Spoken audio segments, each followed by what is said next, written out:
जमादार साहब, चलो रोटी खावा। नहीं, हम खाया। चलो चलो, जे बटकू भावे ते मेरा गળાથ। नहीं नहीं, हम अभी खाया। 3 ગામના ત્રિભેટે આછે પાણીએ ઝૂલતી એક નાની વાવ હતી। એ વાવને માથે માના ખોડા જેવી ઘટા પાથરીને એક જૂનો વડલો ઊભો હતો।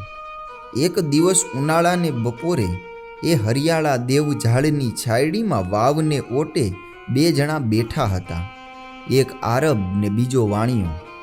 પાથાનો ડબરો ઉઘાડી ટીમણ કરવા બેઠેલો ડાહ્યો વાણિયો એ આરબને ઢેબરા ખાવા સોગંદ દઈ દઈને બોલાવે છે। તેનું એક કારણ છે।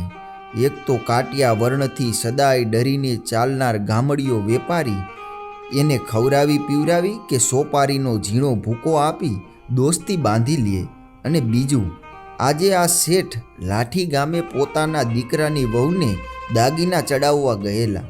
ત્યાંથી વેવાઈની સાથે કાંઈક તકરાર થવાથી ઘરેણાનો ડબ્બો ભેળો લઈને પાછા વળેલા છે।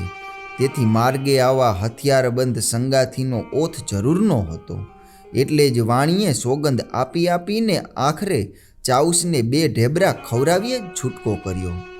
રોંઢો ઢળવા લાગ્યો એટલે આરબે એક ખંભે હમાચો નાખીને બીજે ખંભે લાંબી નાળવાળી બંદૂક લટકાવી, કમરના જમૈયા સરખા કરીને કસીને ભેટ બાંધી, દંતીએ દાઢી ઓળીને આરબ નીચે ઉતર્યો। વાણિયાએ પણ ઘોડી ઉપર ખલતો નાખીને તંગ તાણ્યો। આરબે સવાલ કર્યો, કાં શેઠ, ક્યાં જવું છે? ખોપાડા સુધી। મારો પણ એ જ માર્ગ છે, ચાલો।